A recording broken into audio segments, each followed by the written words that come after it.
okay? We okay? Are we okay, Annie? Hey! Probably not. We're never okay. Annie is not, in fact, okay. Okay. Shall we start? And a 1, a 2, a 1, 2, 3.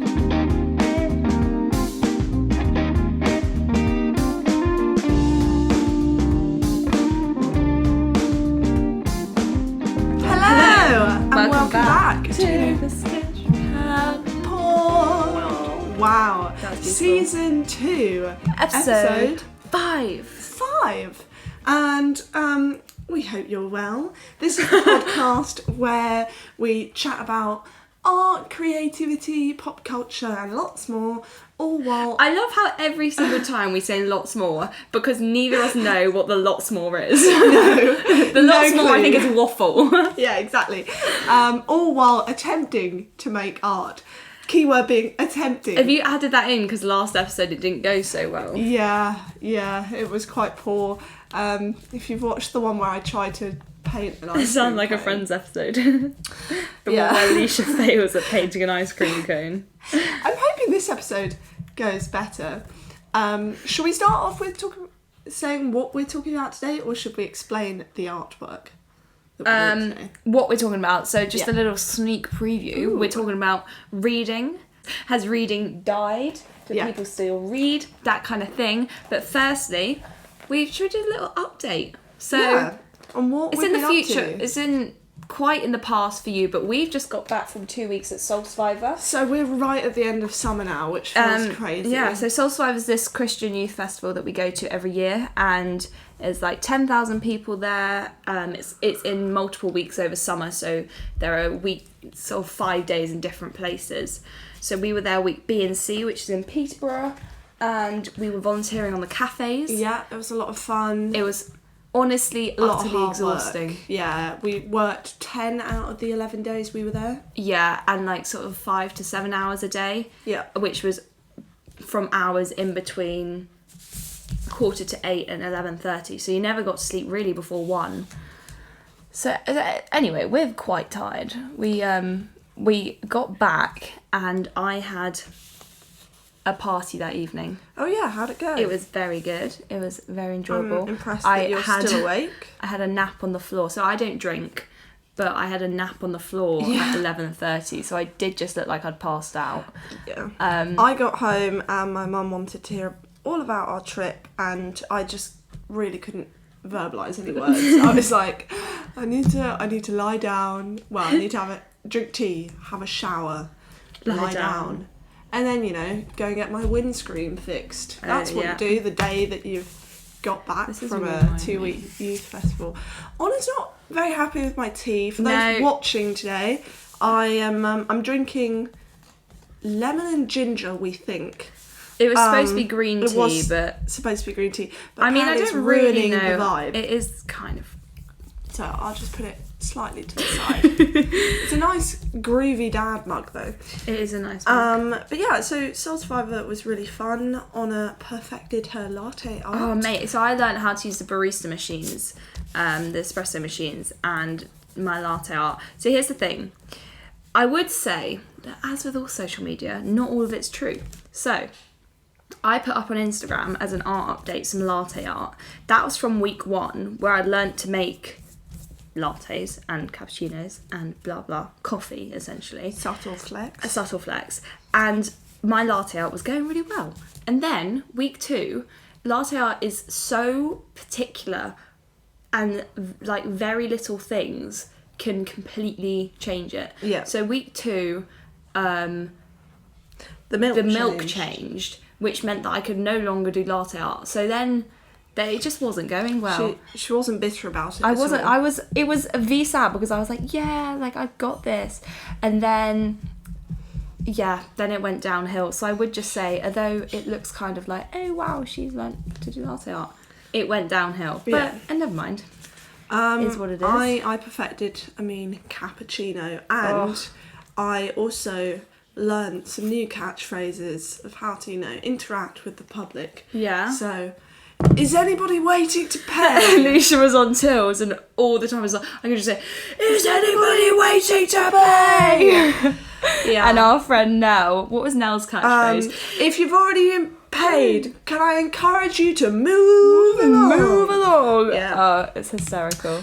But anyway, so yeah, that's been our last couple of weeks, which is sort of relevant because segue. Honor, what are you doing as your art today? Yeah, we haven't mentioned this. I'm doing there was like a sunset every evening across the festival sort of site. So I'm doing a photo of the sunset, which is, I'll just show you. Oh, is it going to focus? It's very pretty, you know. You get the gist. Anyway, for anyone not watching, it's a silhouetted sunset. Yeah. And this, believe it or not, I don't know why you wouldn't believe it, is a birthday card for Nell. Nell's birthday was in September, so it will have passed. Can I also mention, if you watched season 1, Honor made this sort of summer-esque, like, tea party inspired watercolour work. Oh, yeah. And she then cut it up, collaged it, and I was like, oh, that's so nice, it's really lovely. And then for my birthday, she gave it to me as my birthday card. I was like, clever. I didn't even know. See, I wasn't actually planning on giving it to you as your birthday card, and then Mum was like, are you going to give that to Leisha? And I was like, wasn't thinking of it. And she was like, would that be nice? I was like, yeah, I guess it would. Would be nice. Today I am doing, basically, I like doing what's called a not looking line drawing. So a little while ago I did a not looking line drawing of the back of my brother's head, which I'm going to try and in focus, yes. So I'm basically copying that across to some nice cartridge paper. Ooh. And then I'm going to add a bit of watercolour and maybe some ink and some pens. So I'm just going to jazz it up a little bit because I quite like it as a design. So this is a bit more illustrative for me, one might say. But yeah, so that's that. Shall we crack on? This isn't going too well, but that's fine. Yes, we should crack on, I think. So today we're talking about reading. Yes. We are both big fans of reading, but probably could be said that neither of us do it enough. Yeah. We've both had different experiences of it, which I think we'll get into. Yeah. But I think we've been brought up in a household of like readers. Our parents are all teachers. Yeah. So that, you know, they started the teaching quite early. But so I'm really grateful for that, and that I did really enjoy reading a lot in my childhood, but I think it's something that I've neglected a bit as I've got older. Yeah. But we just wanted to ask the question, really, is the art of reading dead? Do people our age read enough? Yeah, essentially is reading books specifically being replaced by social media. So as you may know or may not know, we have a group of friends that we call the Kokoro group, because that's where we used to get food when we first met up together. If you haven't had Kokoro, you should. It's very good. I had katsu curry last night. It was very good. So there's 3 girls, 3 guys. I'm 17. 2 girls and 2 guys are 19, and 1 guy's 21. So we got broad age range girls and boys, so which is quite a useful sample. It is. Good survey sample. Yeah, so I whacked on the group chat this morning, and I have Leisha didn't reply. Well, because I thought I'd be here. Yeah, that's fair enough. So, as with all surveys, we didn't get 100% response rate. Joey is working all day, so fair enough. Okay, so my questions were, how much do you read? And this is it's either roughly how many books a month, or if you don't read enough to have it in months, how many a year? And then it's, do you believe reading is dying and being replaced by social media and technology? So, responses, here we go. Jordan says he reads about 1 book a week during the summer, but doesn't read at all during uni terms, so this varies. Is reading dying? He says sort of, so much as in we have a lot more distractions, so we leave a lot less time for reading. He wouldn't say other options are the same, so doesn't think it will ever be replaced. Okay, Holly says she reads a lot, as she reads a bit every night before she goes to sleep. She reads 2 to 3 books a month on average, with more in the holidays and less during exams. So she is what I would call a pretty avid reader. Yeah. Holly's part of a book club. She is. So yeah. Bear that in mind. And is reading dying? No, I think reading will also always serve a purpose. I understand that there's other options now, but I think that there will also always be a need for reading that a TV can't provide, and she loves reading. Okay. Rob says, if he has a series, then he'll read them all, but when he doesn't know what to read, then he doesn't read anything. Nothing, yeah. And he says the ability to read is not dying, as it's still an integral part of society. Oh no, sorry, an integral part of social media. So he's talking about reading other things, not just books. Yeah, not books. And reading books is being replaced by Kindles, but amongst youth, interest in reading is certainly dwindling. Okay. So I thought that was a really interesting mix. So I think I seem to remember Joey saying he reads about 2 books a year. Okay. I've worked out, I write down what I read. So I've read 17 books this year, but Blimey. less that my interest in reading, well, it obviously does vary. Sometimes I'll get really into a book and sometimes I won't. But it's more the fact that the size of the book changes massively. So sometimes I'll read a book that's like over an inch thick, and sometimes it'll be like 100 pages. So it's less that my involvement in reading changes and more that I can't really judge how much I read a month, because some books will take me a month to read and some will take me like 2 days. Yeah, I think that's fair enough, but I would still categorise you as like an avid reader. Yeah, that's fair enough. I reckon I read about 2 books a month. Yeah. So I would say that last year I read maybe 2-3 books, but this year I really wanted to like up it. I wouldn't say I read a book a month. I'm quite a slow reader, but I think I have read maybe 5 books this year or something, which is really good for me. That is good. So maybe like half a book a month, something like that. Yeah. But again, also, I think I can agree with Rob in that if there's a book that I'm like really interested in, or like it's part of a series that I've read before, you know, something that I know I'm going to love, I'm going to read it really quickly. I get you. But I have a problem like finding new books or picking up books, starting them and then just being like, oh, I don't know, not really sure about this. Yeah, that's fair.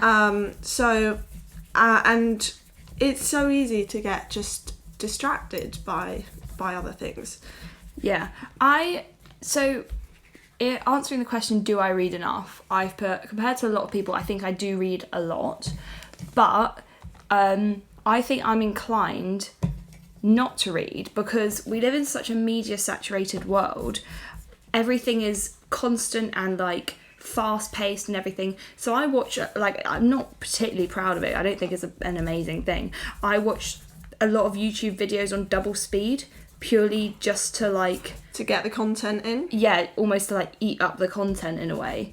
And sometimes like... See, in my head, I'm now thinking, I should do that. Yeah, no, I get you. But like, thing is, then I'll switch off YouTube and suddenly like my thoughts will be in like double speed. Yeah, reading is like, a lot slower paced. Like, it's kind of, everything rushes away from me in a way. It's really hard to like slow down again. So sometimes I guess it leaves me feeling quite like sort of hectic in a way. But I was going to say, like, also we live in such a world where like books are, there's just so many books. It's really hard to choose one. Yeah, and also there's a lot of people will be like, oh, these are must reads, you know, and you'll go to maybe like pick up one of these like classic books, and if you're not like an avid reader, it can be really hard to like start with something like that, and then you're like, oh well, I just can't read if every book is like this, I just can't read. Yeah, exactly. So there's sometimes a bit of stigma around reading the like so-called easy books. Yeah, like I get the easy you. reads, they're just like, I don't know, fan fiction or romance or like YA books, but like it's hard because I think it should really just be about building up an enjoyment of reading and not so much about what you reading have to read. Yeah, for the sake of reading. Yeah, so I read a I know you recommended it, I think.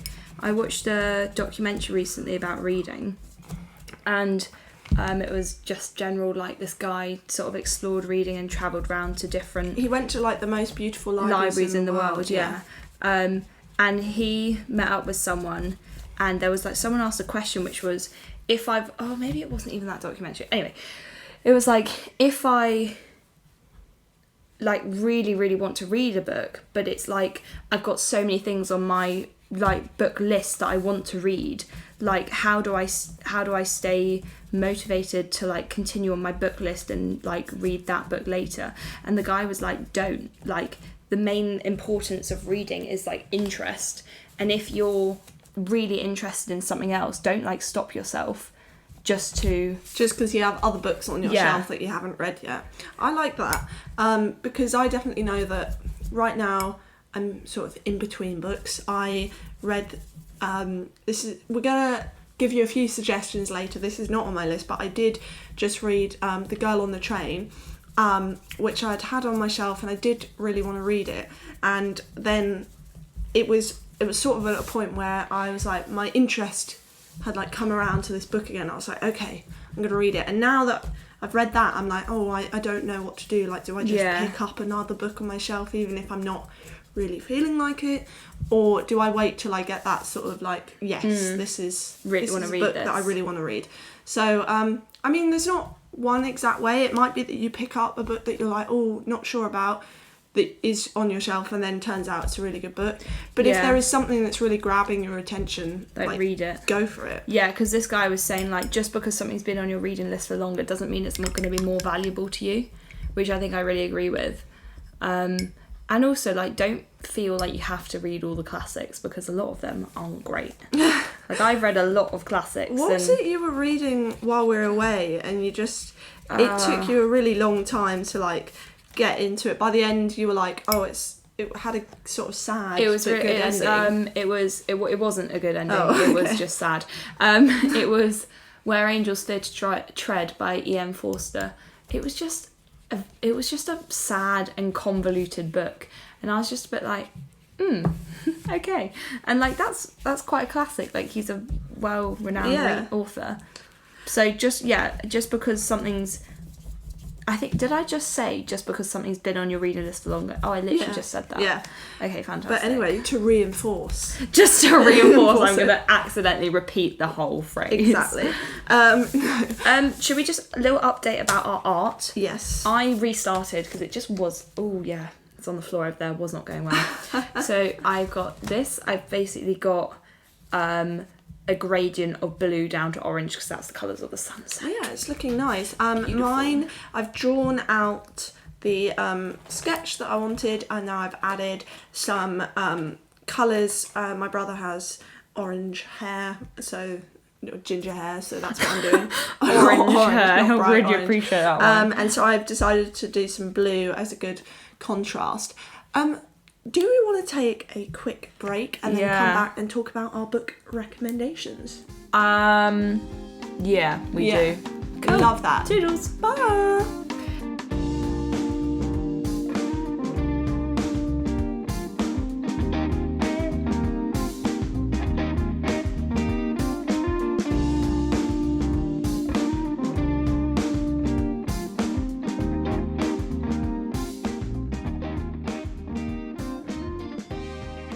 Cool. We are back. And we're better than ever. And the battery's flashing, but that's absolutely fine. Absolutely fine. Absolutely fine. Okay, so that was a general overview of our reading patterns, our friends' reading patterns.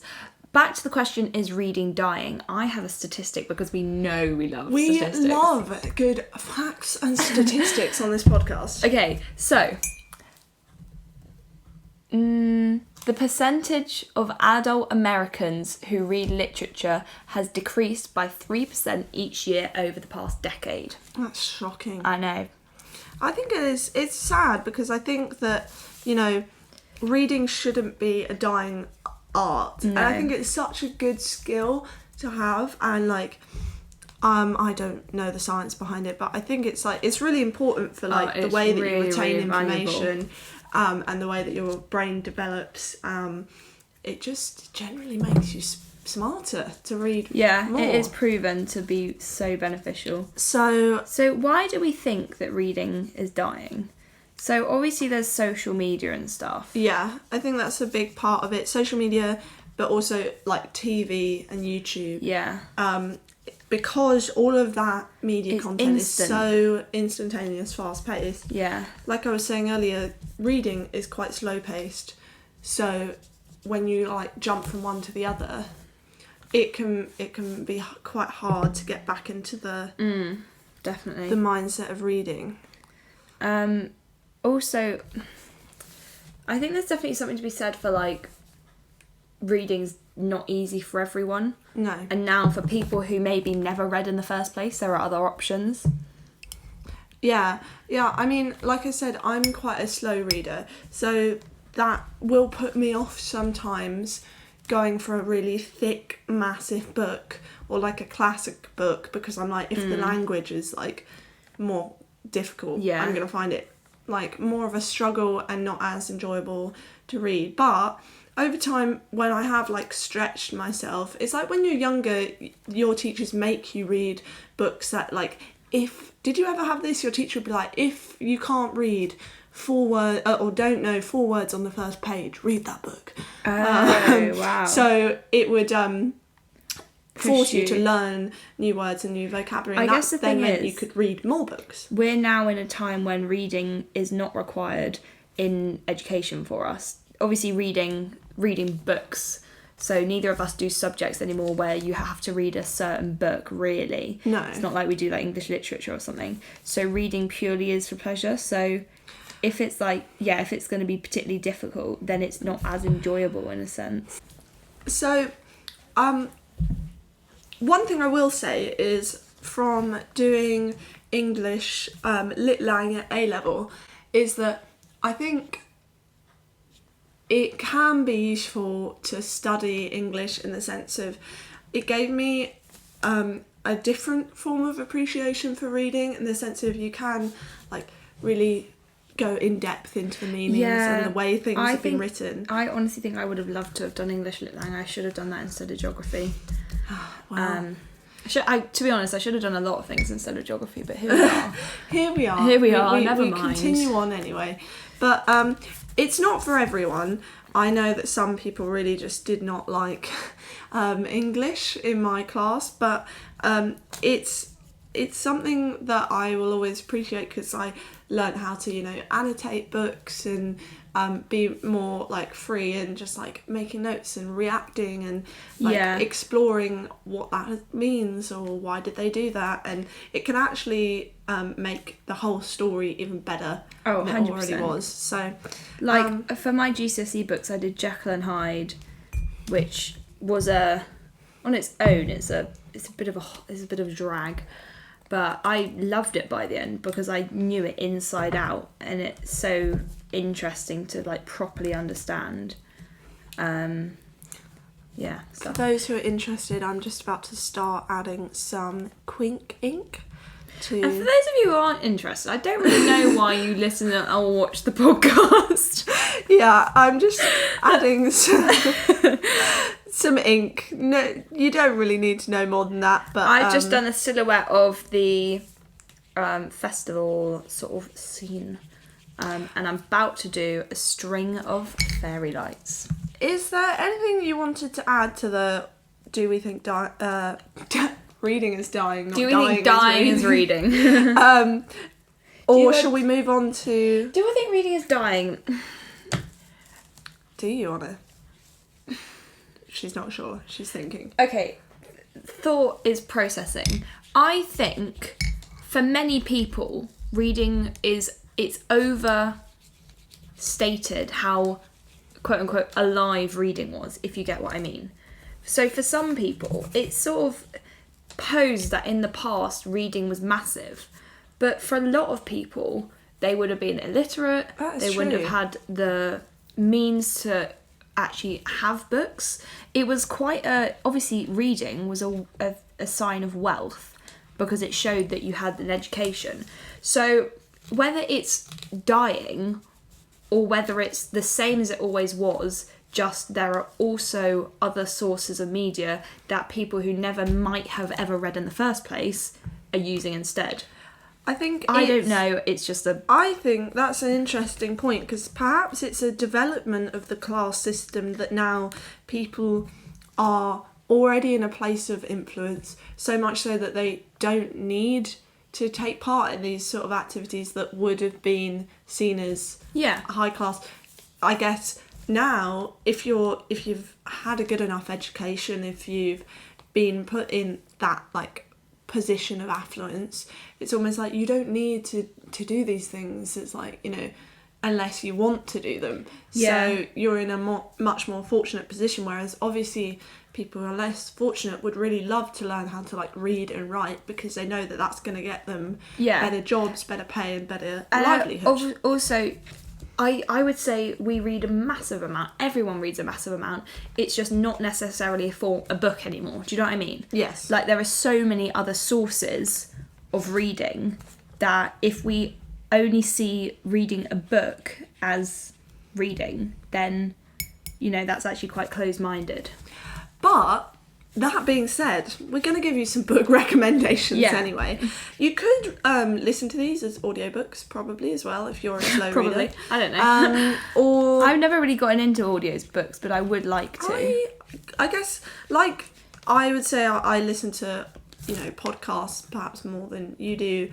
I also, I was for a while really into audiobooks, not so much now, but I do see the benefits of it. I think you had a big commute to college last year. Yes. And I cycle, so obviously I said it before in a podcast and I'll say it again, because I cycle, it means I can't listen to anything while cycling, and then by the time there's like a 10-minute walk up the hill at the end of my cycle ride up to college, and by the time I'm there it's like, well, I might as well just listen to music. So, well, shall we recommend some I think stuff we should. Anyway?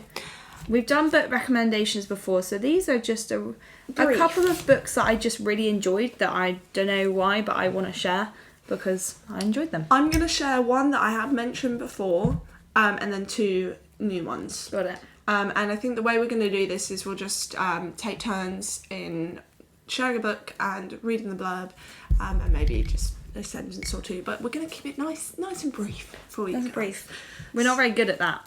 We're going to try. We're going to try. So shall I start? Hit me. So my first one, I'm going to go with the one that I've previously mentioned in season 1. I can literally already predict what it's going to be. Yes. Holly, You Stand With Me. Yeah, this is a great book. One of our friends and listeners, Holly, was like, when you said this book, I was like so surprised. She's like, I've never heard anyone else like mention this book, and it's so good. It is The Night Circus by Erin Morgenstern. I need to read it, don't I? You really do. I said I would read it in Wales, and then I didn't actually take it to Wales, which is a flaw in the plan. Yeah, it is in fact a flaw. So I'm just going to read you the blurb because I feel like I did not give a good enough description of it last time. So here you go. Round 2. Yeah, round 2. The circus arrives without warning. No announcements preceded. It is simply there when yesterday it was not. Within the black and white striped canvas tents, it is utterly unique. It is an utterly unique experience full of breathtaking amazements. It is called Le Cirque de Revers and is only open at night. But behind the scenes, a fierce competition is underway, a duel between two young magicians, Celia and Marco, who have been trained since childhood expressly for this purpose, but by their mercurial instructors.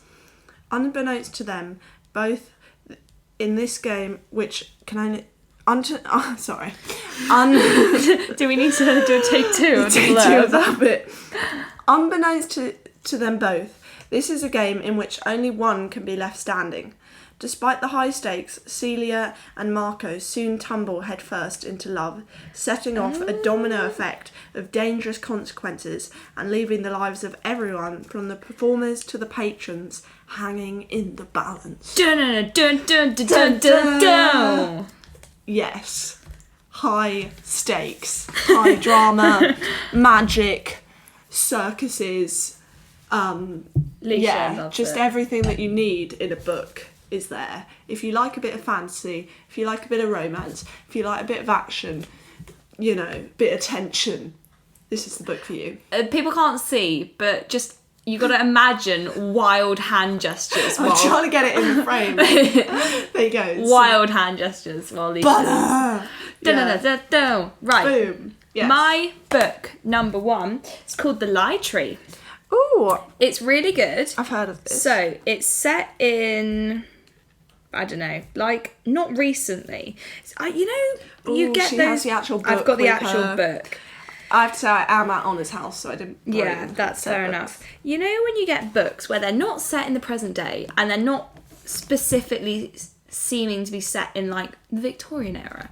So it's like, when were they set? Like, Yeah, I don't know. knows? You tell me. Well, I can't. Fair enough. Maybe like 1940s. Absolutely no idea. Could be the 1940s. Could not be the 1940s. But that's my guess. Okay.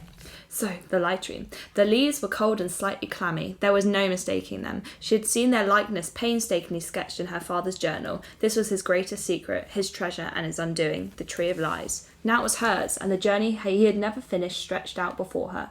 When Faith's father is found dead under mysterious circumstances, she is determined to untangle the truth from the lies. Searching through his belongings for clues, she discovers a strange tree, a tree that feeds off whispered lies and bears fruit that reveals hidden secrets.